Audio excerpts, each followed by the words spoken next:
La liberté, c'est ce que l'on fait de ce que l'on a fait de soi. Jean-Paul Sartre. Que signifie réellement cette phrase? Elle semble libératrice, mais elle peut aussi être terrifiante. Si vous êtes honnête avec vous-même, vous vous rendrez compte que la plupart de vos choix ne sont pas vraiment les vôtres. Ils sont le résultat des attentes des autres, des circonstances qui ont façonné votre vie, des chemins qui vous semblaient les plus faciles ou les plus sûrs. Mais Sartre nous dit quelque chose d'inconfortable. En fin de compte, ce qu'ils vous ont fait n'a pas d'importance. Ce qui compte, c'est ce que vous en faites. Que feriez-vous si vous réalisiez que vous vous êtes caché toute votre vie pour échapper à votre propre liberté? Si l'anxiété que vous ressentez n'était pas un problème, mais un symptôme, un signe que vous êtes libre, mais que vous ne savez pas quoi faire de cette liberté? Sartre pense que cette angoisse est inévitable. Et si c'est vrai, pourquoi certaines personnes ressentent-elles si fortement ce vide existentiel, alors que d'autres semblent l'ignorer? Et c'est justement là que l'angoisse commence. Nous voulons croire que nous avons un bon chemin à suivre. Et si ce n'était qu'une illusion? Et si la vérité était que personne ne sait où aller, parce qu'il n'y a pas de destination prédéfinie? Imaginez que vous soyez jeté au milieu de l'océan, sans carte ni terre en vue. Il n'y a pas d'itinéraire correct, juste une mer de possibilités. La plupart des gens, confrontés à cette situation, désespéreraient. Mais qu'en est-il de vous? Quelle sera votre réaction face au vide? Jean-Paul Sartre est l'un des penseurs qui a le plus approfondi cette question. Pour lui, la liberté est un fardeau parce qu'elle nous oblige à être entièrement responsables de ce que nous devenons. Et cette responsabilité fait peur, car nous ne pouvons plus blâmer le destin, la société, Dieu ou toute autre force extérieure. En fin de compte, c'est nous qui choisissons. Même lorsque nous décidons de ne pas choisir, il s'agit là aussi d'un choix. C'est peut-être pour cela que l'anxiété moderne est plus liée à la philosophie qu'à la psychologie. Nous n'avons jamais eu autant d'options, de possibilités, de contrôle sur notre vie. Mais au lieu de nous sentir libres, nous nous sentons étouffés, comme si l'immensité des choix nous paralysait. Et si c'était là la véritable racine de votre angoisse? Tout au long de cette vidéo, nous allons approfondir cette idée. Nous comprendrons pourquoi la liberté peut être terrifiante, pourquoi nous la fuyons et comment nous pouvons apprendre à l'utiliser à notre avantage. Si vous avez déjà eu l'impression que quelque chose n'est pas à sa place, que votre vie est un scénario que vous n'avez pas écrit, cette vidéo pourrait être la chose dont vous avez besoin pour voir votre propre existence d'un autre œil. La question qui se pose maintenant est la suivante. Êtes-vous prêt à affronter la vérité? Car, en fin de compte, la vie commence lorsque nous cessons de fuir et que nous décidons d'être les auteurs de notre propre histoire. Depuis que nous sommes tout petits, nous entendons dire que la liberté est quelque chose qui se gagne. Le rêve de pouvoir choisir son propre chemin, de décider de son propre destin, de faire ses propres règles. Et si je vous disais que cette idée est incomplète, que la liberté n'est pas un cadeau, mais un poids écrasant? Jean-Paul Sartre disait que « nous sommes condamnés à être libres ». Mais que signifie être condamné à la liberté? Lorsque nous entendons le mot « condamnation », nous pensons à une punition, à quelque chose d'imposé contre notre volonté. Et c'est justement l'ironie de la liberté. Nous ne l'avons pas demandé, mais nous n'avons pas d'autre choix que de la porter. On peut même essayer de l'ignorer, de vivre en pilote automatique, de suivre ce que les autres disent être juste. Mais au fond, chaque choix est toujours le vôtre. C'est pourquoi la liberté s'accompagne d'une chose troublante, l'angoisse de savoir qu'il n'y a pas de manuel, pas de chemin garanti et personne à blâmer si les choses tournent mal. Imaginez que vous êtes au sommet d'une falaise.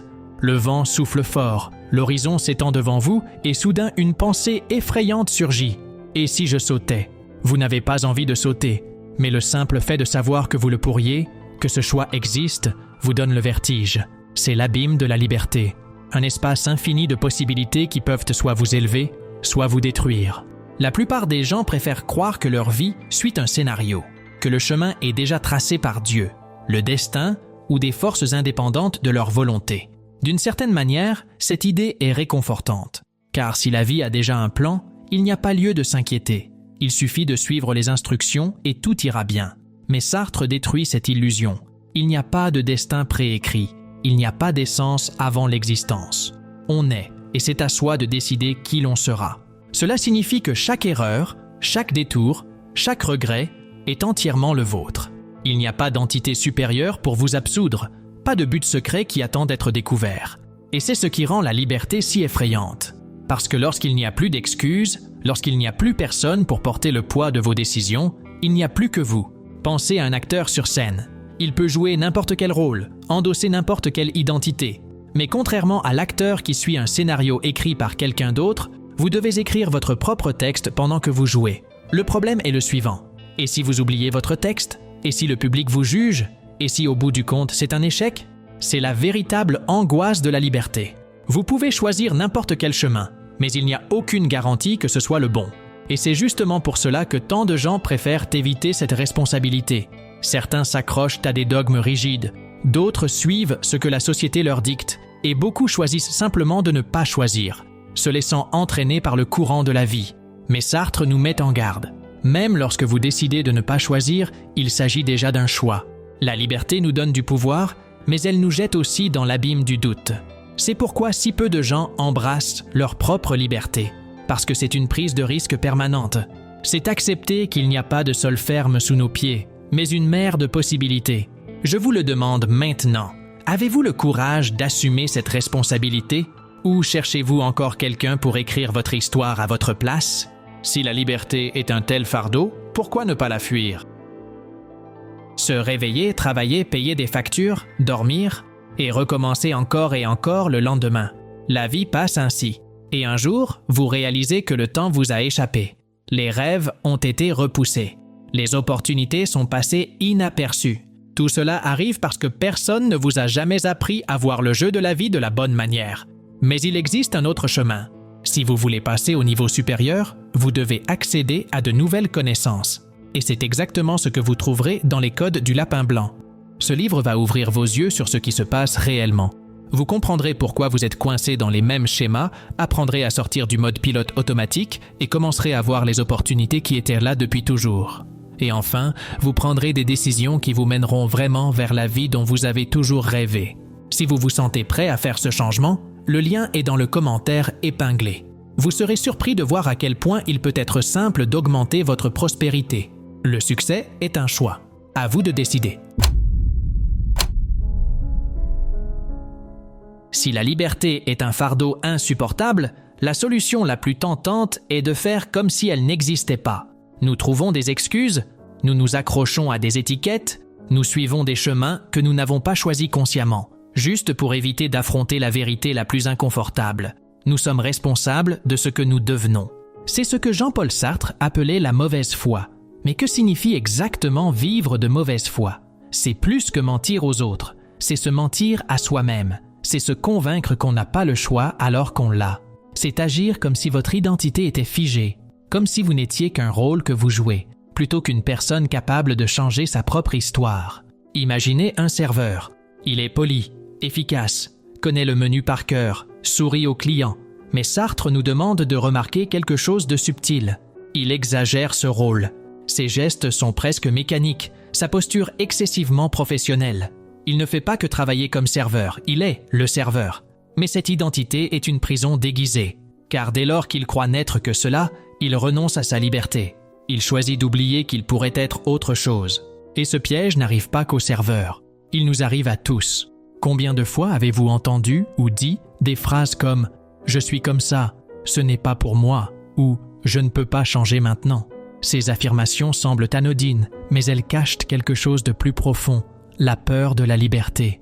Si vous acceptez que vous pouvez changer, vous devez prendre la responsabilité de le faire. Si vous reconnaissez que vous pouvez agir différemment, vous devez assumer le poids du choix. Et la vérité, c'est qu'il est plus facile de s'accrocher à une identité figée que d'admettre que nous sommes toujours en construction. C'est ce que la psychologie appelle le biais de confirmation. Lorsque nous croyons quelque chose à propos de nous-mêmes, nous cherchons des preuves pour étayer cette croyance et ignorons toute preuve du contraire. Si quelqu'un dit « je suis timide », il évitera probablement les interactions sociales, renforçant ainsi son propre récit. Si elle dit « je n'ai pas de chance en amour », elle sabotera inconsciemment ses relations pour valider cette identité. La question est la suivante. Êtes-vous vraiment comme cela? Ou avez-vous simplement décidé que vous l'étiez? Nietzsche avait une idée similaire. Pour lui, les êtres humains ne doivent pas se limiter à être, mais à devenir. Grandir, évoluer, briser ses propres moules. Mais cela demande du courage, car en se définissant de manière rigide, on se protège de l'incertitude. Si vous pensez que votre vie est déjà toute tracée, vous n'avez pas à affronter l'angoisse des nouvelles possibilités. Réfléchissez. Combien de fois vous êtes-vous surpris à souhaiter être quelque chose de stable? Un rôle fixe, une identité immuable, quelque chose qui n'exige pas autant de choix. Vous ne l'avez peut-être jamais formulé ainsi, mais qu'en est-il de ce sentiment de vouloir que quelqu'un vous dise exactement ce qu'il faut faire? Vous voulez que les choses aient un sens sans avoir à y réfléchir en permanence? C'est ce qui est à l'origine de la fuite en avant. Mais voilà le problème. Ceux qui se fuient eux-mêmes sont toujours en train de courir, mais ils n'arrivent jamais à rien. Lorsque vous évitez votre propre liberté, vous tombez dans des contradictions. Vous voulez vous sentir unique, mais vous suivez les autres. Vous voulez être libre, mais vous ne voulez pas décider. Vous voulez que votre vie ait un sens, mais vous voulez qu'il vous soit donné par quelqu'un d'extérieur. Mais la réalité est brutale. Personne ne peut vous donner un sens. Vous devez le construire vous-même. Et c'est là le grand dilemme. Il est plus confortable de se cacher derrière un bout de papier que d'affronter le vide de la liberté. Mais cela nous préserve-t-il vraiment de l'angoisse? Ou bien cela nous enferme-t-il dans un cycle de peur et de déception de soi? Et surtout, si vous n'êtes pas celui que vous croyez être, alors qui êtes-vous vraiment? Vous êtes-vous déjà senti complètement libre jusqu'à ce que vous réalisiez que vous étiez observé? Le sentiment de faire quelque chose sans inquiétude, jusqu'à ce que surgisse soudain cette conscience lancinante. Qu'est-ce que les autres pensent de moi en ce moment? C'est l'un des phénomènes les plus étranges de l'existence humaine. Avant d'être vus, nous avons l'impression d'être nous-mêmes. Mais dès que le regard de l'autre s'arrête sur nous, quelque chose change. C'est comme si nous devions soudain jouer un rôle. Comme si notre identité nous était arrachée et nous revenait sous une nouvelle forme, éditée, filtrée et jugée. Jean-Paul Sartre appelle cela le regard de l'autre. Pour lui, notre identité n'est pas quelque chose que nous construisons par nous-mêmes. Elle est façonnée par le jugement des autres. Vous pouvez vous considérer comme fort, intelligent, drôle, mais vous n'aurez le sentiment de l'être vraiment que si les autres le confirment. Et le problème, c'est que cette validation n'est jamais sous notre contrôle. Pensez à un moment où vous étiez seul, complètement détendu. Imaginez maintenant qu'une caméra enregistre tout à votre insu. Dès que quelqu'un vous montre la vidéo, votre perception change. Vous commencez à vous voir de l'extérieur, comme un étranger. Vous remarquez votre posture, votre voix, vos gestes. Ce qui était spontané ressemble maintenant à une performance. Et c'est là que Sartre nous assène un coup inattendu. Nous ne sommes jamais maîtres de notre image. Lorsque nous sommes seuls, nous avons l'impression de contrôler ce que nous sommes. Mais dès que quelqu'un nous regarde, nous devenons un objet pour ce regard. Pire encore, nous ne savons jamais exactement comment nous sommes perçus. Le psychologue Charles Coulet a appelé cela le « moi miroir ». Nous ne sommes pas seulement ce que nous croyons être, mais aussi ce que nous croyons que les autres pensent que nous sommes. Avez-vous déjà remarqué que vous agissez différemment selon les personnes qui vous entourent? La façon dont vous parlez à vos amis n'est pas la même que celle dont vous parlez à vos parents. Et si vous êtes en présence d'un inconnu, votre attitude peut changer du tout au tout. Vous ne faites pas semblant, vous essayez simplement de contrôler la version de vous-même qui sera perçue. Mais est-ce cela, la liberté? Si nous ajustons constamment notre identité pour qu'elle corresponde aux yeux des autres, qui sommes-nous lorsque personne ne nous regarde? Et le pire, c'est que ce regard n'a pas besoin d'être réel pour nous emprisonner. La possibilité d'être jugé suffit à modifier notre comportement. Michel Foucault a exploré ce concept dans le Panopticon, un modèle de prison où les gardiens pouvaient surveiller les prisonniers à tout moment, mais où les prisonniers ne savaient jamais quand ils étaient surveillés. Résultat, ils ont commencé à se surveiller eux-mêmes. Ils n'avaient pas besoin de chaînes, la peur du jugement suffisait à les rendre obéissants. Regardez maintenant autour de vous. Nous vivons dans un panopticon invisible. Nos réseaux sociaux sont des vitrines où nous choisissons soigneusement ce que nous montrons. Notre comportement est déterminé par le nombre de likes, de commentaires et d'approbations que nous recevons. Et, comme les prisonniers du panopticon, nous n'avons même pas besoin de la présence réelle des autres. La simple idée d'être jugé nous conditionne déjà. Mais que se passerait-il si, pour un instant, vous pouviez éteindre cette surveillance? Si vous pouviez exister sans penser à la façon dont vous êtes perçu? Savez-vous vraiment qui vous êtes? Ou savez-vous seulement qui vous avez appris à paraître? Et surtout, si vous aviez la possibilité de vous libérer de cette cage invisible, auriez-vous le courage de le faire? L'autre jour, on m'a posé la question « Qui êtes-vous » La réponse semble simple. Vous pouvez dire votre nom, votre profession, vos goûts, vos souvenirs. Mais si je vous disais que rien de tout cela ne définit qui vous êtes vraiment? Nous vivons en croyant qu'il existe un vrai moi, une essence unique qui fait de nous ce que nous sommes. Mais Sartre détruit cette idée. Nous ne naissons pas avec un but fixe, nous n'avons pas une identité immuable, nous nous inventons à chaque instant. Mais accepter cela est inconfortable. Car s'il n'y a pas de moi fixe, qu'est-ce qui nous empêche de changer radicalement à tout moment? Si tout ce que nous croyons sur nous-mêmes peut être déconstruit, que reste-t-il? Nietzsche disait « Deviens ce que tu es ». Mais cela ne signifie pas trouver en soi une identité secrète et cachée. Au contraire, il s'agit de se créer activement, chaque jour, sans l'illusion qu'il existe un destin tout tracé qui attend d'être découvert. Mais nous résistons à cette idée, parce qu'il est plus confortable de croire que nous sommes d'une certaine façon et que c'est tout, que nous avons une personnalité fixe, des traits immuables, des goûts qui ne changeront jamais. Parce que si nous acceptons d'être n'importe quoi, nous devrons prendre la responsabilité de décider qui nous sommes. Et c'est là qu'intervient l'auto-illusion. La psychologie montre que nous avons un profond besoin de cohérence interne. Nous voulons croire que nous sommes stables, prévisibles, que nos choix ont un sens dans le cadre d'un récit continu. C'est pourquoi nous créons des histoires sur nous-mêmes. Je suis comme ça parce que j'ai toujours été comme ça. Mais est-ce vrai? Ou est-ce juste une façon d'éviter l'angoisse d'être libre? Imaginez quelqu'un qui dit « Je suis timide, je l'ai toujours été ». Mais cette timidité est-elle une composante essentielle de son identité? Ou bien s'est-elle comportée de manière timide à un moment de sa vie? A-t-elle reçu cette étiquette des autres et l'a-t-elle inconsciemment renforcée? Combien d'éléments de votre identité ont été choisis par vous et combien ont été hérités sans poser de questions? Le bouddhisme a un concept intéressant, l'anatman, ou le refus d'un moi fixe, l'idée que notre identité est fluide, en constante évolution. Si nous regardons bien, nous ne sommes pas les mêmes personnes qu'il y a 5 ans. Alors pourquoi insistons-nous pour croire que nous le sommes? Peut-être parce qu'il est terrifiant d'admettre qu'il n'existe pas de vrai moi, mais seulement un moi en constante construction. Mais si c'est vrai, alors chaque décision que nous prenons a beaucoup plus d'importance que nous ne voulons l'admettre. Car s'il n'y a pas de moi fixe, nous ne sommes que ce que nous choisissons d'être à chaque instant. Et cela signifie que chaque choix nous change, pour le meilleur ou pour le pire. Mais que se passe-t-il si nous commettons des erreurs? Et si nous faisons de mauvais choix?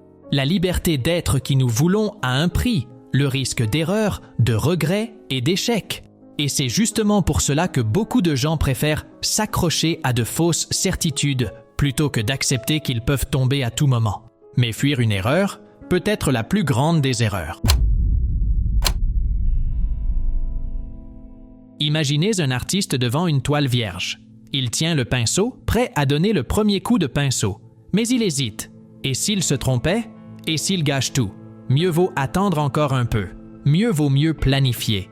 Mieux vaut s'assurer que tout est parfait avant de commencer. Les jours passent, puis les mois. Il continue devant la toile, mais il ne peint jamais rien. La liberté de créer quelque chose de beau comporte aussi le risque d'échouer lamentablement. Et face à ce risque, beaucoup choisissent la pire des erreurs. Ne pas agir. En réalité, nous n'avons pas peur de la liberté elle-même. Nous craignons le poids des conséquences. Chaque choix implique de renoncer à tous les autres.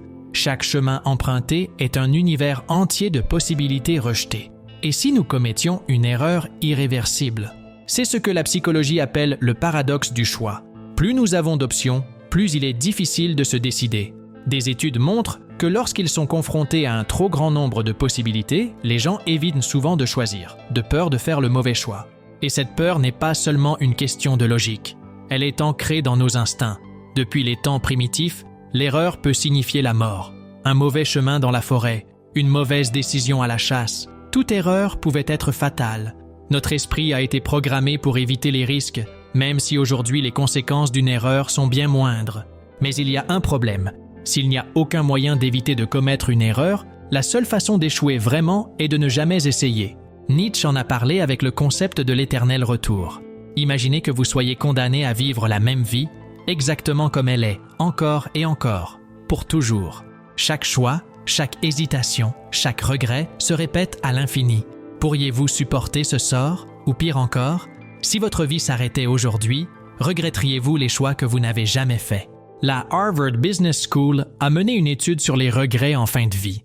Et ce que les gens regrettent le plus, ce ne sont pas les erreurs qu'ils ont commises, mais les occasions qu'ils n'ont pas saisies, les mots qui n'ont pas été prononcés, les expériences non vécues, les risques qui auraient pu déboucher sur quelque chose d'incroyable, mais qui n'ont jamais été pris. Car il y a quelque chose de pire que de faire une erreur, regarder en arrière et se rendre compte qu'on n'a jamais vraiment osé vivre. Et c'est peut-être là la plus grande des erreurs, penser que la vie nous laissera suffisamment de temps pour hésiter.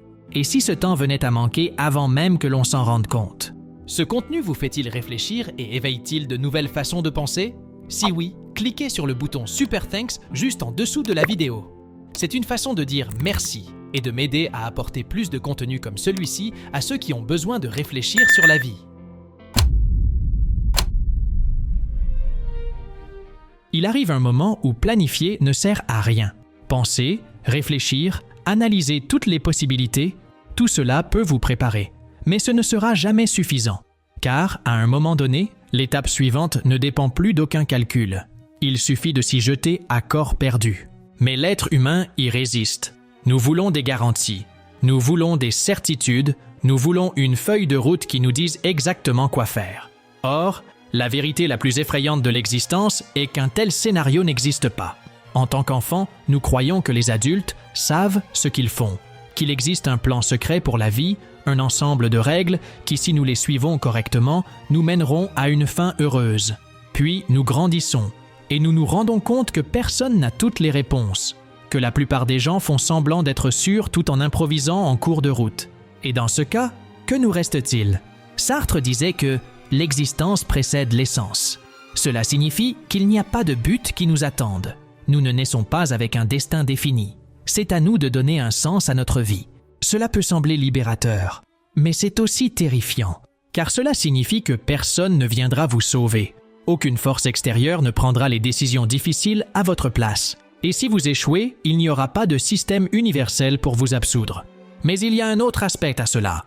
S'il n'y a pas de manuel, il n'y a pas non plus de limite. La vie ne suit pas une ligne droite. Il y a toujours des bifurcations invisibles, des opportunités cachées, des chemins inattendus. Mais seuls ceux qui prennent des risques peuvent les voir. Pensez aux moments les plus importants de votre vie. Avez-vous déjà su avec une certitude absolue que vous preniez la bonne décision? Ou s'agissait-il d'un saut dans l'inconnu, un pari sans garantie?